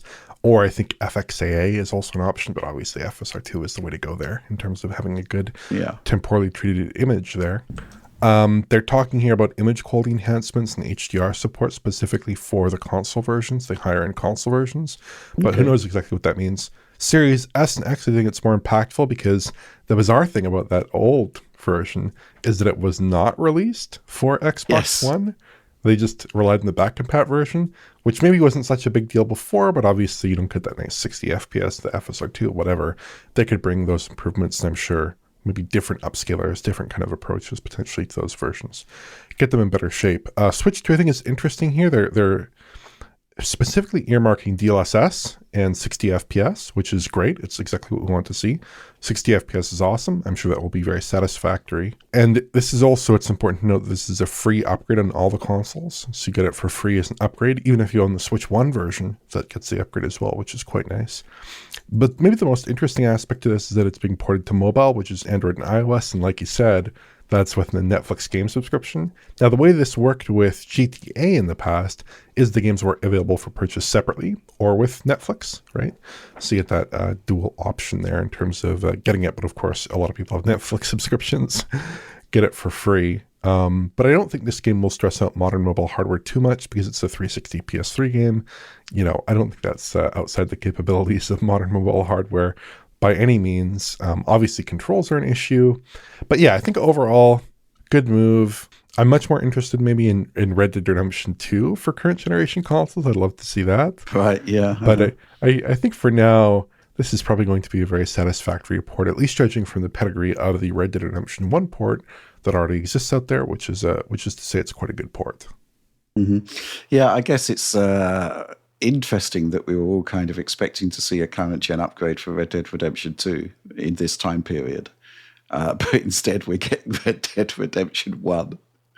Maybe it's just the whole timeline of releases with Rockstar has changed in the wake of the GTA 6 delay. Who knows? Yeah, because they've basically got like big gaps in the schedule now that can be addressed simply by bringing their old games back. Alex, thoughts? I mean, there's no real comments being made about PC because it's out, which kind of suggests there's no sort of further scalability that we could expect. Yeah. What do you think? Yeah, I mean, there's probably scalability that could be added in regarding to even more crazy level of detail distances or something like that, which is probably the biggest upgrade to a PS5 version. Just LOD, they're using that PS4 level LOD. It was higher on PC, if I recall. So that would be nice. I'm just curious about Switch 2. Would they use DLSS there? That they had it on PC, right? So it's they already have FSR, so they already have some sort of port interface there. So I would hope that would be a great addition to the Switch 2 version. I would be curious to see which version of DLSS they would use there of the two that we kind of know exist. But that's really about it. I like you both. I do wonder what's going on with Red Dead 2. It was just recently revealed to be one of the very highest selling games of all time. I mean, and they're already up there for GTA 5 as is. So why not give that a little bit of love? Mm-hmm. And indeed GTA 4. And GTA 4, which they completely forgot existed. So. Which could certainly use it based on your recent content there. Yeah, I guess we're just going to need to take a look at it and see what they've done to it. I'm very curious as to whether the PlayStation 5 version is any better at all compared to what they've already got out there for PlayStation 5. Is it even a native app? I guess it must be, because they're saying it. Well, they're not saying it is. I don't know. They're saying it's a new release. It's kind of got to have some sort of nativeness to it. I mean, they did say image quality improvements in HDR, but that's the extent of it. So, right, okay. Who knows? Fair enough. Yeah, but it is good news for Xbox. Obviously, the advantage for PS5 over Series X was 60 frames per second. And, of course, the enhanced image quality delivered by native FSR 2. So for Xbox to get that, I think will be pretty great. Obviously, we'll be reviewing it. Okay, let's move on. Okay, so another news topic that we didn't cover last week, but we thought we'd take a look at. Horizon Steel Frontiers has been announced. It's a collaboration between Sony and NCSoft, seemingly, an MMORG based in the Horizon universe. And there are some interesting quirks to this because it's been announced for PC and mobile. However, not for PlayStation, which is kind of weird because, Where Winds Meet has recently come out. And that's PC, mobile, and PlayStation 5, but certainly not for Horizon Steel Frontiers. Oliver, what's going on here? Well, this is supposedly an action MMO game developed by NCSoft in the Horizon universe. You may be familiar with this because there are a lot of Horizon games, many Horizon games, even some remasters of Horizon games, some PS5 Pro versions of Horizon games. Indeed, this is not the only multiplayer Horizon game that is thought to be in development. There's also one apparently at Guerrilla, which is maybe more of a smaller scale co-op kind of experience. This is branded as an MMO, although I'll touch on that in a minute. I'm not sure that's necessarily the term I would use. Technically, at least, this does seem to be UE5. They discussed, actually, in an interview I pulled up with IGN just now, that it is UE5. There were also some job listings prior to this announcement that suggested it would be UE5. But I think it's pretty impressive because it does look a lot like the Horizon games. Like the environments, the foliage, the enemies. You'd be perfectly reasonable if you mistook this for Decima. It looks similar to Decima in a lot of ways. And it does look quite handsome, I would say. It's a very good-looking title. Now, of course, this game is not just releasing on PC. It's also releasing on mobile platforms, right? So you said it's not releasing on PS5. It is releasing on mobile platforms. And I can tell you that obviously those features, those key UE5 features, are not going to be supported on mobile platforms. So that's another area where we might see some interesting divergence here. But one thing that did strike me in this trailer is the fact that the looks of the characters differ considerably from their PlayStation 5 equivalents in the Horizon games, because the characters, especially the female characters, have that kind of almost like that, I hate to say it, but like that kind of K-pop look to them, where they look very clean. They have the exaggerated eyes, almost more of a childlike look, I would say. You see that less in the male characters, but it is interesting here because that is a significant divergence from the Horizon titles that Guerrilla has published. But one downside potentially here of going with UE5 with its expansive visual feature set, I'm sure Alex will talk about this, is that performance is, I would say, pretty awful. Now, of course, you need to caution that with the fact this is early footage. This game is not going to come out for, they're talking about 2026, I believe, so potentially up to a year from now. But yeah, it's dropping frames pretty hard. It's in the teens in some places. That's not too good. But yeah, that's certainly an area of concern, especially given the engine's pedigree and other software. We often, UE5 open world titles, that's often a recipe for some worry there. But I think in terms of this game being branded as an MMO, I think it's an interesting kind of branding. But this game is an MMO much more like Destiny 2 is an MMO, I feel like, than a game like World of Warcraft is an MMO or Final Fantasy 14 is an MMO, because this game seems to be like, to make this game work, you'd have to extensively shard it, which basically means to place players in their own instances with a more limited number of other players. Then in a game like World of Warcraft, where you still are using techniques like sharding, but you're placing players in much larger instances with much more players, or even in the case of a product like World of Warcraft Classic, these older World of Warcraft expansions, they don't use sharding hardly at all. They might use sharding at launch to mitigate some extreme demand for the game, but for the most part, you're not going to get that sharded kind of experience. You basically have this contiguous open world. But yeah, just a couple thoughts there. I think for me personally, I'm like very interested in new MMOs. I love MMOs, especially World of Warcraft, Final Fantasy 14 games like that.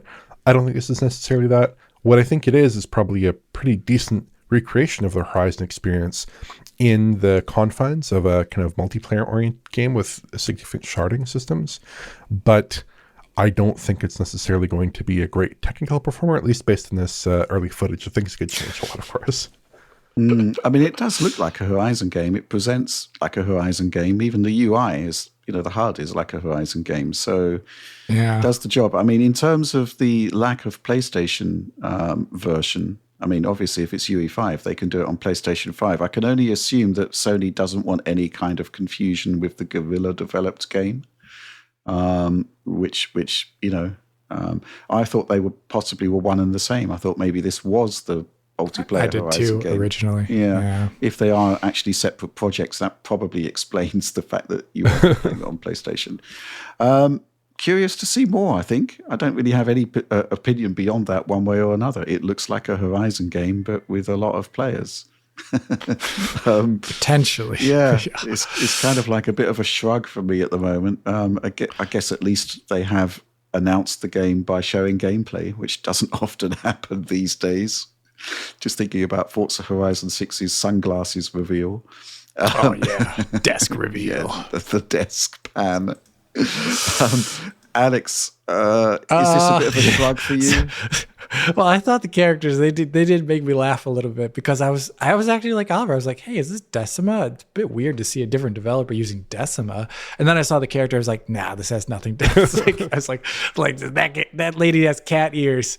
I did get a laugh regarding controversies of the original game. I do kind of laugh a little bit here that the foliage doesn't move when characters go through it. And that reminds me a bit of the original game, which they really tightened up in the second one. But just like all this stuff going on, like massive explosions and the little waves in the wind, the vertex animation, the character just doesn't do anything to it. It's going to be interesting to see a Horizon title with traversal stutter. That's for certain. Yeah, I mean, what can I say, Alex? You've. I'm sorry, I'm so jaded. Yeah. Yeah. Wow. Okay. Yeah. I guess we're going to take a look at this even when we see more, or when we can actually play it. I'm certainly intrigued. But with that, Let's move on. A final news topic of the week. And this one came to my attention because obviously I follow Housemarque on X/Twitter. And, well, they basically just tweeted this: for your top-down dashing needs, please check out Sektori! Out now from our talented alumni, Kimmo Latinen. And apologies if I've got the pronunciation wrong there. Sektori, I mean, kind of harkens back to what Housemarque used to do, sort of very smaller scale but brilliantly addictive arcade games. And I played it this morning. It's cheap, great fun, looks really, really cool, runs locked at 60 frames per second. I was playing on base PlayStation 5, by the way. Very reminiscent from my perspective of Geometry Wars, which, I mean, what can I say? It's a Xbox 360 game, but you play that on Xbox Series X, and it's as good as the day it came out. It's just awesome. So it's kind of like up in that sort of upper echelon of games that are just really, really small but fun to play. Oliver, what do you think? Oh, I think it's great fun. It's great fun. I've been playing it on my PC and also on my Lenovo Legion Go S, where it runs terrifically well. On PC, it doesn't have any graphic settings, as you might expect, beyond resolution. that's great. I don't think that's necessarily necessary for a game like this. But yeah, I've enjoyed it quite a lot. It's very similar to Geometry Wars, but the levels, at least in the default mode, change as you progress. So the structure of the levels changes. And if you find yourself in the old structure when the new structure is generated, you can sustain damage and lose your life there, which is something you need to watch out for. It reminds me a little bit of Geometry Wars 3, which did take more liberties with the stage design, did do some interesting things. It reminds me a little bit of that. And indeed, playing it on my Lenovo Legion Go S, I was reminded of the experience of playing Geometry Wars 3 on PlayStation Vita, because that game had a pretty decent Vita port, although it was prone to some slowdown, which is unfortunate. But this runs great. There's some cool looking backgrounds and some interesting Gothic style text overlays and things like this that I think are cool and help to differentiate it from like the more static, more sci-fi space themes of Geometry Wars. Does some interesting things with that. But I think the key thing for me is that we've not really seen great twin stick shooters in recent years, in my opinion. And this is a really great twin stick shooter in that Geometry Wars style, which I would venture we have not seen since 2014 or whenever Geometry Wars 3 was released. And I think that's a great development here, because this game runs great, looks good, fun to play, and would be fantastic, especially on something like a Nintendo Switch 2. Not that I'm suggesting more work be put into it necessarily, too much work, but I was really happy with the way this game ran on Lenovo Legion Go S, and I was just super happy with the way that it plays overall. Yeah, Sam played it on the Steam Deck. Again, no options, but it just runs really, really nicely. Yeah, and it is multi-platform. It is PC, it is PlayStation 5, and it is Xbox as well. I really had a lot of fun playing this. I love the sort of dynamically changing background, play spaces rather. Really adds a new dimension to it. But I've got some capture here, but the launch trailer really gives you some idea of just how crazy things get in it. Just looks absolutely brilliant. Alex, you've not played it yet, but what do you think? No, I think it looks beautiful, though. I would be curious to play it because I do actually really like Geometry Wars. I think that was one of the key defining experiences of having a brother who had an Xbox. You know, like, oh my gosh, Geometry Wars! Look at this. I always loved that game. So I would definitely check this out. I think Sam also looked at it.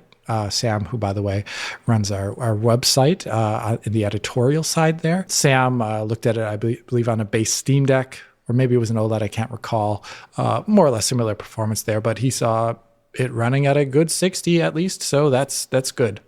Yeah, definitely check that out. It's inexpensive, but huge thrills. It's definitely well worth checking out. And it's great to see the sort of, the Housemarque DNA, the old school Housemarque DNA kind of persist to this day, even if it's not Housemarque doing it. They've moved on to much bigger scale games. But I'll tell you what, I would love to see Resogun remastered for PlayStation 5 and PC. That would just be absolutely incredible. Okay, so that was the last news story. We're going to be moving on now to Supporter Q&A, which is the part of the show where every week I post on our Patreon, and paid supporters of Digital Foundry have the chance to comment on our topics and pose their questions. We've got this question, first of all, from Matt. With the anniversary of the Xbox 360 launch coming up, we're actually past it by the time this has come out. What are your favorite games that were released on the console, and for Alex, either simultaneously released on PC or later ported?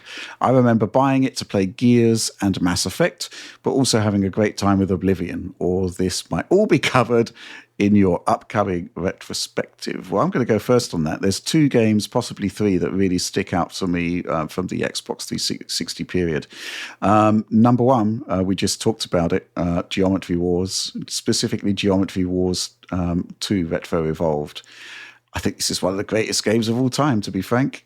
I just remember those leaderboards with friends, and seeing that you weren't no longer top of the leaderboard, you had to go back in and get a higher score, particularly on that 60-second mode that it had. Just an incredible game, incredible. Right now I want to play it. that's how good it is. Secondly, the game I'd really like to talk about is Crackdown, which I just thought was incredible, an incredible game for Xbox 360. I just spent so much time in that. And I also think it has the greatest playable demo of all time. Basically, you had half an hour within the city, and it accelerated the speed at which you actually gained abilities. So within that half an hour, it was great to be able to just experiment in terms of, in leveling up your character in various respects to see what would happen. I spent so much time on that demo. It's just absolutely superb. The last game I'd like to mention, it's not actually an all-time classic as such in the way I'd consider the other 2, but the original Assassin's Creed, I really loved the immersion, the cities, the sense of being a part of history. I loved all of that stuff. And it was a period where you could actually see things in games that had never been seen before. That's what I liked about that. Assassin's Creed, it just looked unlike anything I'd ever seen before. That is very true. That's easy to forget because people don't really like the first game as much anymore historically due to the sequels. But like the large city with all the people walking around, sneaking gameplay in a large city, that's very interesting. Yeah, sure. And the parkour stuff as well, that was kind of new and fresh and exciting. And, the game design itself, obviously, it hasn't aged well, should we say, certainly compared to subsequent entries, which were dramatically better. But it was just a level of immersion I hadn't really experienced before. I thought that was awesome. Oliver? Well, there are so many games, and I think the 360 has a very special place in my heart as one of my favorite consoles of all time, because it came out when I was 10 years old. So that's like really a formative console period for that to be one of the flagship machines when I was like 10 to 18, having a lot of time to play games. That's a big deal. And I also think it was just such a big generation in terms of the switch to HD graphics and all kinds of improvements there, online support, so many different things that were going on at the time that really made us feel special. But in terms of games I enjoyed, the Halo games, Reach and 3, those were big. Mass Effect 2 and 3. Call of Duty games, there are so many, like 8 of them, basically 8 mainline Call of Duty games, if not a couple more I'm missing. Battlefield 3 was big too. I enjoy Battlefield 3 a lot. Trials HD and Evolution. Final Fantasy 13 as well, although that looks better in retrospect because of the back compat. At the time, it was not a very good version of Final Fantasy 13. That was much better on PlayStation 3. And then there were some great racing games as well, like Dirt 3, Grid 2. Really enjoyed those games. Forza Horizon and Sonic and All-Stars Racing Transformed, which I know John loves as well. That's a very classic arcade racing game. One of probably the best kart racer this side of Mario Kart, right? It's quite good. So yeah, I really have very fond memories of 360. Look back on it very, very fondly, and enjoyed a ton of games on it. Awesome. Alex? So there's going to be 2 categories here. One's multi-platform, but also pretty okay on the 360 there. First one is Dark Messiah of Might and Magic, which I think is awesome. Source engine game, first person, from the people that would bring you Dishonored later on. and it is a lot of fun. It has immersive simi elements in terms of sneaking, but it also has a lot of high environmental activity, being a physics-based source game. So you're punching dudes into spikes and stuff like that, kicking them off ledges. It's a lot of fun, and it has might and magic, so you got that going for you. I would be remiss if I didn't mention Mass Effect, which for me I loved. As a classic Star Trek fan, I thought it had a bit of that feel of entering a new universe where humanity is not the the paragon necessarily in the universe, and it's coming into this world stage. And I think even though it's Unreal Engine jank from the period, it's very Unreal Engine 3 janky in terms of like texture loading and all those things. But I thought it, especially in comparison to the ones that came after 2 and 3, it's one of the most unique sci-fi RPGs. And it had a very different feel when later on it had this like messianic kind of story going for it, which it didn't really have in the first game. Xbox 360 launch title. It also came to PC, I think, a little bit later, that I think is brilliant, is Condemned Criminal Origins. First-person hobo beat 'em up, as people call it. It is scary. It is a scary game. And the combat is crazy visceral. And it's a lot, survival horror-ish almost. And I really like that. Another game that is Xbox. No, so the Xbox 360 only games that I think are brilliant are The Darkness. Oh, sure. Technically came out for PS3. But this game never came to PC, and I still don't understand why. It is so good. And of course, Halo Reach, which I think is, after a Halo Combat Evolved, the best Halo game. It's the one that finally captured that the Covenant are scary again, instead of like hee hee ha ha, kind of like they get in Halo 3. They're actually scary again. I thought it was technically very cool at the time period. Had stuff like GPU particles.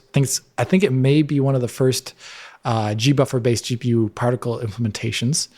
And I thought it just looked really good along its peers.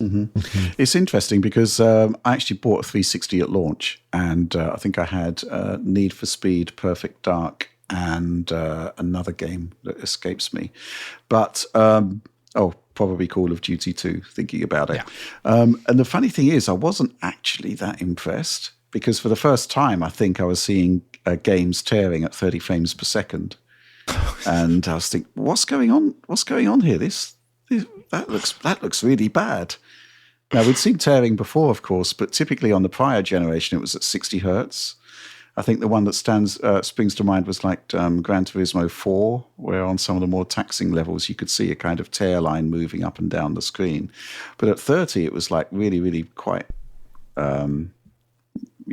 poor. Secondly, I think we were seeing motion blur at 30 frames per second as well, and I was wondering what's going on there. This doesn't present like a game that I'm used to, but obviously, my opinion's changed on that.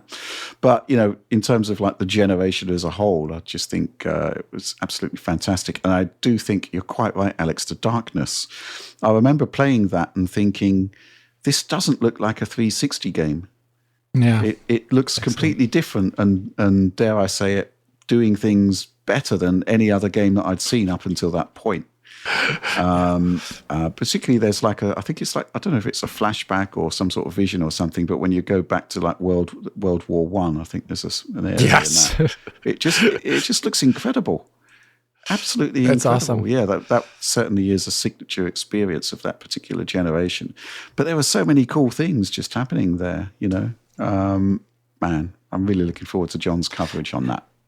Can Night Dive please get the rights to The Darkness and port it? Man, I love that. That game would be... We've got The Darkness 2, which is quite a different game, actually. Yeah. But man, Darkness 1, bring that I up. imagine the rights are complicated there because it's a comic book thing. It's got comic book. I know it's a comic book. But come on, dual wielding guns in like a John Woo weird monster world. this is awesome. Yeah. The PS3 version, pretty lousy, which again is sort of signature of that particular generation. Anyway, let's move on.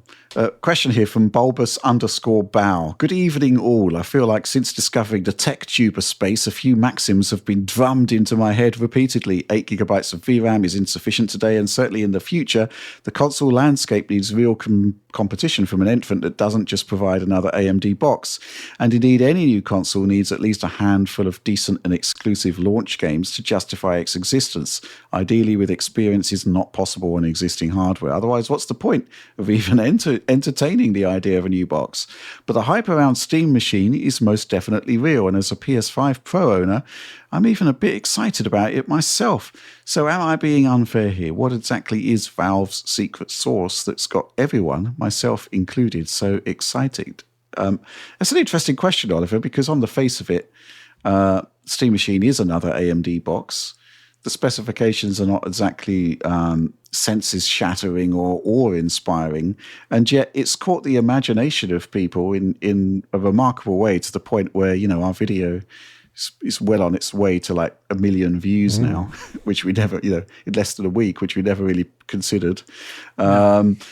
Is it just a kind of mystique around Valve and what they do? What is the secret sauce here? I think a lot of it is a certain mystique around Valve, and a sense that when they deliver on hardware these days, they really do deliver. Because with the Steam Deck, they've clearly shown that they can do a new spin on PC gaming that's going to get people quite interested in a way that other vendors don't really have the capability to do that.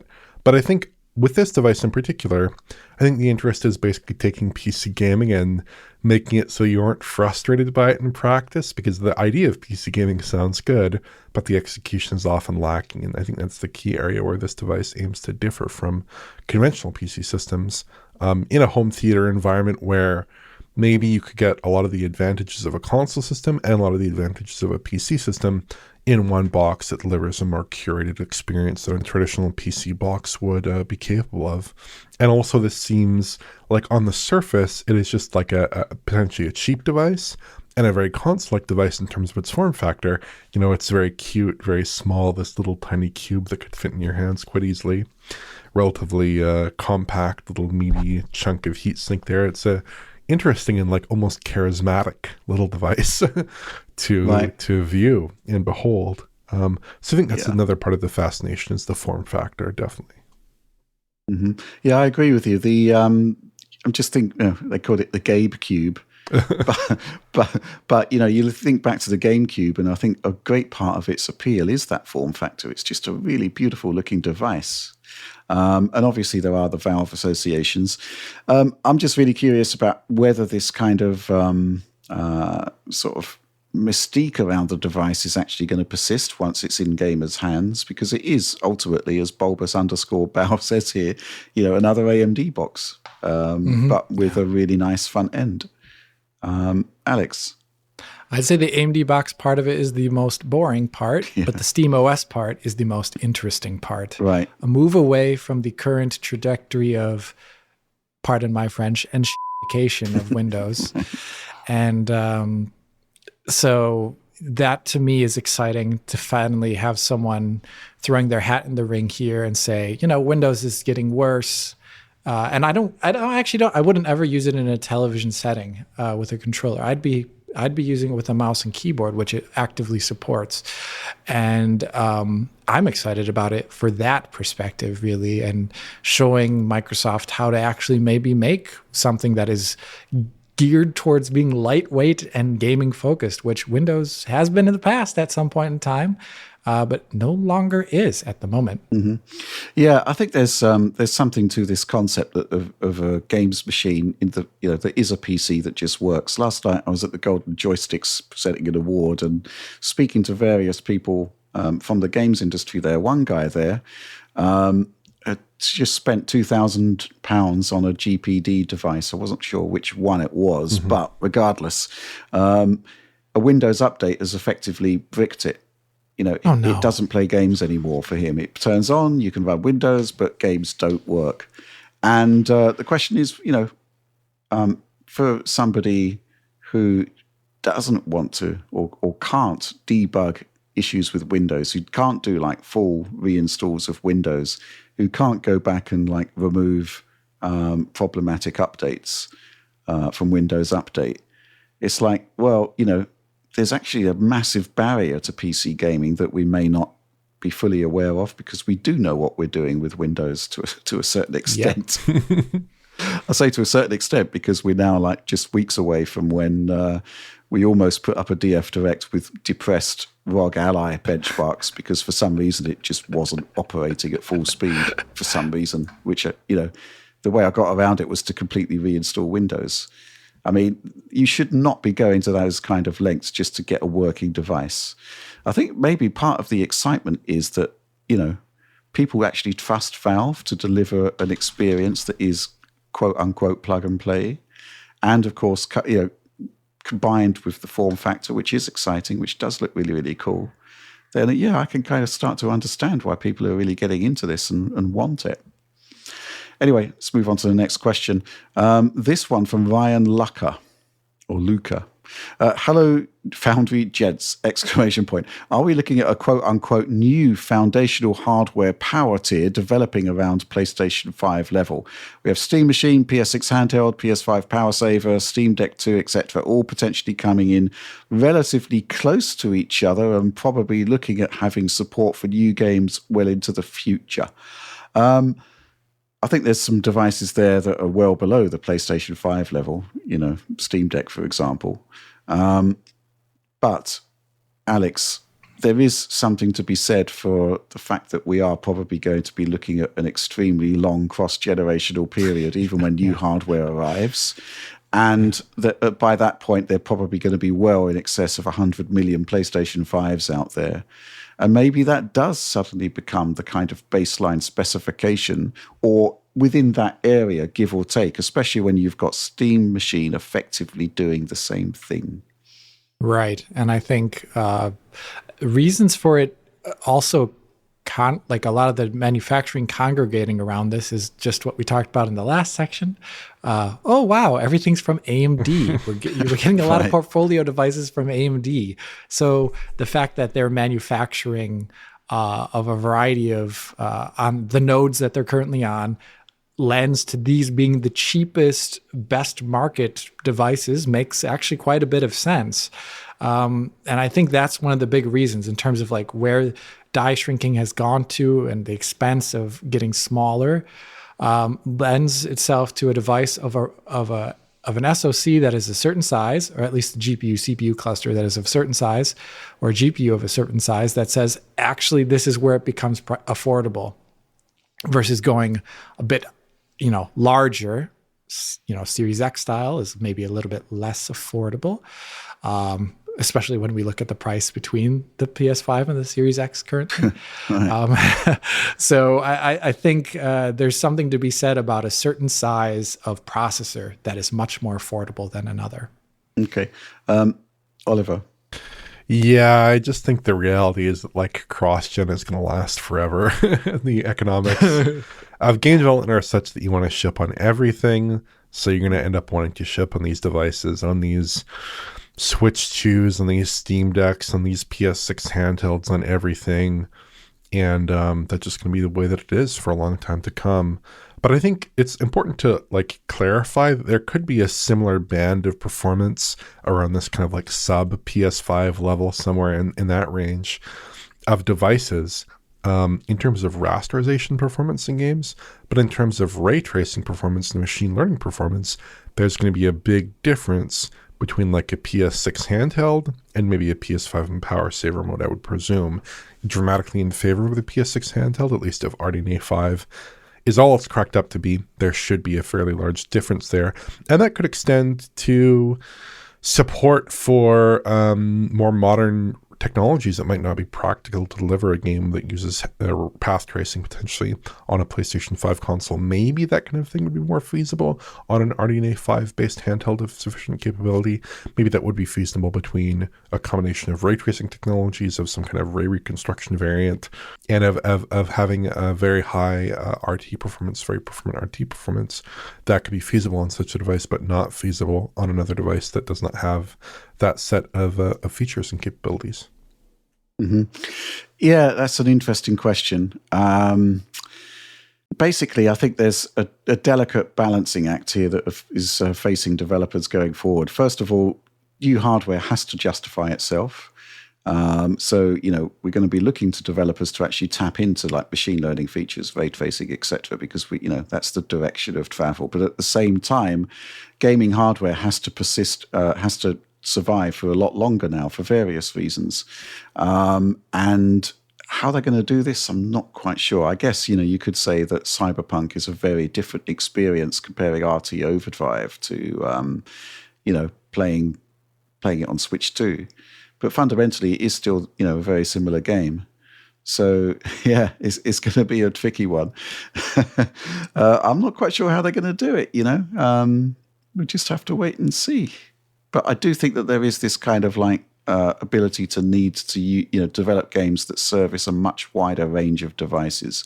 And I do think that is slightly problematic because, when you look at id Software and what they've done with id Tech, they want to move on from rasterization and, having to accommodate machines that will quote unquote hold back the new generation. That could be challenging. So I don't have the answers, but I'm looking to the developers to supply them. Let's move on. I got this question here, kind of like moving on from that, a step beyond, from iGamer-Patrick. Hi from Texas, ! With the Steam machine rumored to be somewhere between Xbox Series S and the PS5, do you think that Steam and/or developers will add a quote-unquote Steam machine graphical setting that's optimized for the quote-unquote console, or automatically enable the optimized settings? So this is something we've been talking about for ages, years, Alex. The concepts that when you actually boot a game, you are given default settings that are essentially equivalent to what a console is doing, where developers have already made the trades. They've decided what are optimized settings, and they give you to them straight off the bat, and you tweak from there. I think Steam Machine might be a vehicle to make that happen, but it's very rare that it's even happened on Steam Deck. Yes. So, yes, I guess it's been left up to developers at this point, more or less. And once again, things that are left up to generic developer, who doesn't exist, by the way, you're going to see people who care a lot about this device and magically, implement something specific for it, just like we see on PS5 Pro. Some developers do a great job on it. Other ones really don't. And just like for Steam Machine, we're going to see the same thing where you load up a game per default. It may have good settings. It may not. Monster Hunter Wild probably is going to default to some wrong settings versus, I don't know, a Nixie's title, right?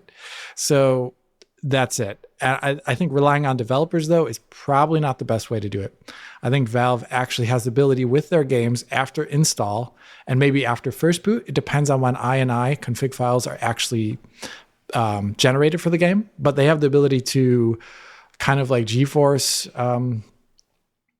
What do they call it? The optimization routine in GeForce. Is there a specific name for it in GeForce app? I think the NVIDIA app. Yeah, it's not the NVIDIA app anymore, is it? I don't know. I haven't really paid close enough attention. I forget the name of their automatic optimization routine. Basically, where they change the game's INI file based upon something that they think is better. I don't know the metrics about how they make that, to be honest with you, but that's what they do. They change it after the fact. And I think Steam Machine could do that even better, potentially, because it is one spec instead of a range of specs that NVIDIA has to deal with. So I think the best way would be to not rely on developers. And in this case, actually Valve, through either some sort of curation on their end or community sourcing of settings, that could maybe come as a pop-up before the game starts.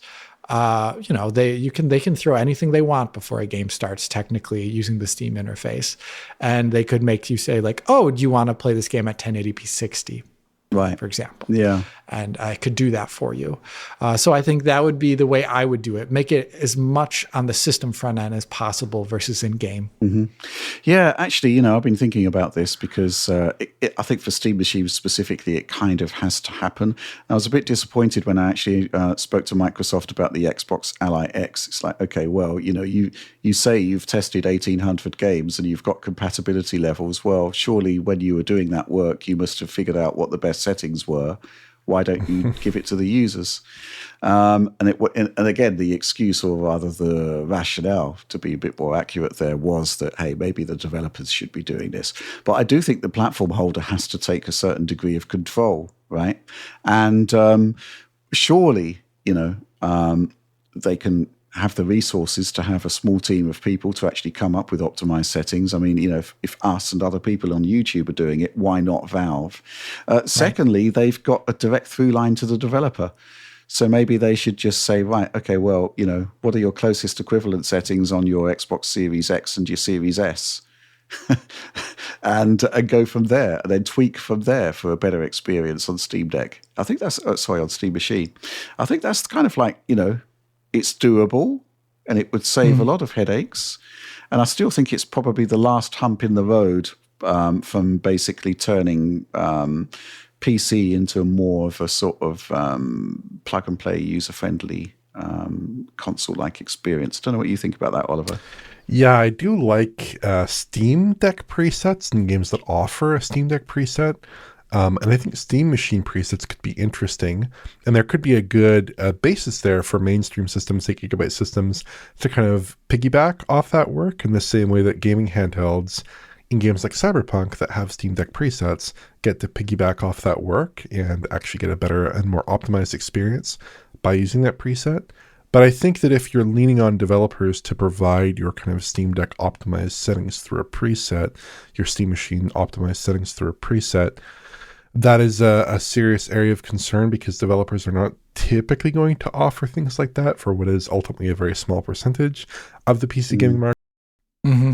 I still think that the easiest solution here that could be adopted is simply for the developer to put in their PS5 settings as a standard. Yeah. And then basically that would, a lot of the heavy work in terms of tuning it to specific setups or GPUs would be done by just the fact that they're using like a 1080p screen rather than a 1440p or a 4K screen. That's kind of the way I see it. You're saving a lot of GPU time just through adjustments to resolution that would fit the kind of class of hardware that PC would have anyway. That makes sense to me. Okay, next question. Hello, DF Gentry! ! This one comes from Denuvo Fan 68. Denuvo Fan. He's the 68th, which suggests there's at least 67 others. This question goes mostly out to Alex regarding his testing of Switch 2 DLSS. Do you think Switch 2 DLSS is superior to purely filter-based TAA like FSR 3, or do you think Switch 2 DLSS is so poor quality at 4K that you would prefer developers just to use FSR 3 instead? So to put this into context, Alex, your testing of which has kind of been called tiny DLSS, is that seems to me that the spatial upscaling of or reconstruction element of DLSS just seems to disappear or be drastically reduced to a certain extent. Is that the sort of difference between on movement? Oh, yeah, on movement. Yeah, movement. Right. That's basically it. That's the biggest difference. And I would say, no, you don't want FSR3 instead for two reasons. One is tiny DLSS is invariably going to be lighter on the GPU than FSR. The DLSS and FSR 2 and 3, like DLSS 2 and above, etc., target a similar range of like how many milliseconds they are on a similar GPUs of similar class. So if you run FSR 3, for example, on an RTX 4070, and then next to it, you run DLSS 3 and above, etc., not transformer mode, you'll see CNN is very similar in cost to FSR. It's a little bit faster, actually, usually. Tiny DLSS is going to be half that cost, arguably, on a similar GPU. Right. That would make it cheaper. So if you're looking for certain performance at a certain resolution, that's why you'd want to choose Tiny DLSS. Another thing that Tiny DLSS did not show off greatly was things like particle ghosting, which is rampant in FSR. So I think all in all, I would prefer a Tiny DLSS game usually, unless it's something like Fast Fusion, where I think it's just too fast of a game for most temporal reconstruction, actually. You'd have to have a very high quality model to do that really, really well at the resolutions they're pushing. So I think, but for most games, I would prefer a Tiny DLSS, especially if it improves over time, which I imagine it will. Mm-hmm. Oliver, what do you think about DLSS on Switch 2? Well, I think it's a tale of two cities there, because you have the light model, which is very, very cheap. Indeed, we've seen it go to like 4K in Fast Fusion at 60 frames per second, which is like unthinkable. That would have been unthinkable pre-launch. Yeah. And then you have the full fat DLSS, which is featured in games like Cyberpunk, where you might be going to 1080p docked potentially, or even less than that, portable, maybe like 720p, 900p, something like that, in that range. But it's going to deliver much better image quality when you actually evaluate it in motion in most titles. It's going to deliver very nicely anti-aliased imagery, perhaps softer imagery, but I think overall often more pleasing imagery. So in that context, I think the full-fat DLSS model is definitely better than FSR 2 or 3, but in strictly image quality terms, I think the light model is worse than FSR 2 and 3 because it doesn't really tackle AA in motion.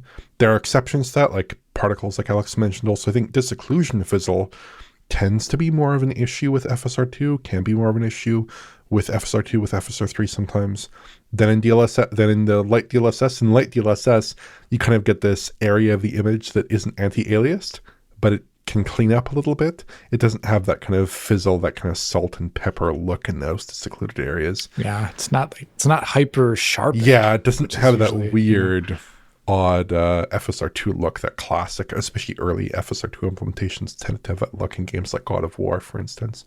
But obviously in terms of cost, that's the kind of key area here. And I think actually light DLSS in a lot of games, like in Hogwarts Legacy, actually looks pretty good. Like, it's not objectionable looking, I don't think. And it has the advantage of being able to deliver a 1440p image, very often docked. We often see that come up as a docked resolution target for light DLSS, or 1080p portable, which is obviously something that matches the resolution of the panel. That's a huge advantage that you're not going to get with any other reconstruction technique. And it can do so reasonably well, operating from relatively low resolutions like 540p, which is outside the range of other temporal upscalers that might not be quite as competent there in terms of reconstructing a high resolution image from low resolution imagery. Interesting stuff. Okay, let's move on to the final question. This one comes from Abandoned Walnut. Greetings, gents of the DF. There's been much talk of how concerned Xbox should be at the development of the Steam Machine, given that it looks to bear many similarities to the console Xbox plan to release in the future. My question is how concerned Sony should be, given that many PlayStation games now go to PC. Will they just hope that a sufficient number of exclusives that never get ported to PC will be enough to fend off any threat to their console sales? Well, this is an interesting conceit, right? Because we have been talking significantly about the kind of like upcoming clash between Xbox and Valve, because they're both seemingly trying to do the same thing, which is, bring console and PC together into one product. But what about Sony? Obviously, one could assume that if the Steam Machine is an attempt to produce a console-like box and it's suddenly producing, running PlayStation games, then it could potentially compete with PlayStation products. I'm not sure about that. What do you think, Oliver? Well, I don't think it's as much of an issue because obviously the Steam Machine is a PC at heart. It's not as easy to use as a console. And critically, it doesn't run PlayStation games. Something that's been a big factor in the adoption of the PlayStation 5. People are playing on PS4. They want to continue playing their PS4 games. Likewise, for next generation PlayStation hardware, I think that will be a critical aspect of that machine. And I think it's something that the Steam Machine can never really deliver, at least not officially, right, running that software. Sony's PC ports also, they tend to be late cycle games. except for multiplayer offerings. So you tend to get them well after the console versions of those games. And when you look at Steam Analytics, oftentimes those games, barring a few unusual successes, like perhaps God of War, for instance, which was the first one of these efforts, that hit pretty big. But like the Spider-Man games have not done huge numbers on Steam, so I don't think that's necessarily a gigantic draw for people to a Steam machine, the fact that it can run those games. And if Sony wants to, at any time, they can turn off the tap of those releases, right? Not saying they will, but if they did feel legitimately threatened on a platform level, they could do that. Now you pivot over to Microsoft. I think it's much more of a concern because they're delivering a PC-like box as well. That's something that's shared between the two firms, between Valve and Microsoft. This machine runs the store that people usually play PC games on. That's a serious concern. And it has the exact same software offering, minus a few compatibility quirks one way or another. It runs the same games that Xbox does, or that Xbox will in the future. That's another area where these two machines are competing much more directly than they are with the Sony offering, which is much more of a console box with exclusives, with a kind of walled garden approach to backwards compatibility, multiplayer, all that jazz. That's a whole different proposition that I think people are going to be attracted to or not attracted to on the basis that they've traditionally been attracted to or not attracted to other console platforms. I don't really see that there's going to be a huge amount of competition between what Valve and Sony are doing because there's clear delineation. First of all, the PlayStation is significantly, well, that it's sold like 90 odd million at this point, and I do think that compared to that, Steam Machine is going to be mostly insignificant. Single digit percentage points really, even if it's successful. Secondly, Sony just make good money from porting their games to PC. Why would you stop that for the sake of a machine that's got a few million users? Doesn't really make sense. Secondly, they've still got this approach where they aren't doing day and date releases. So if you want to play all of these PlayStation games day one, you need a PlayStation. So there probably been meetings in Sony to say, right, how is this going to affect our PC strategy? Should we make any particular changes? I don't see any reason to panic. And I actually think that if there are any sort of panic moves to slow down releases or can specific, releases for PlayStation, for PC rather, derive from PlayStation console games, they're just going to end up making less money, which doesn't make sense. So I'd say it's certainly going to be a discussion point within Sony, but certainly I don't see any particular business reason to do so.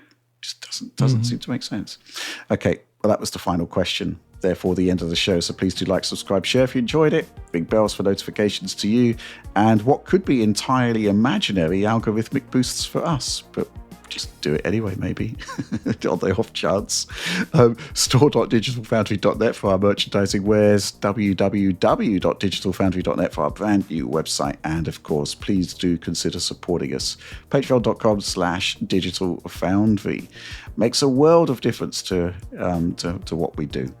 But that's all from us for this week. Thanks for watching and supporting Digital Foundry.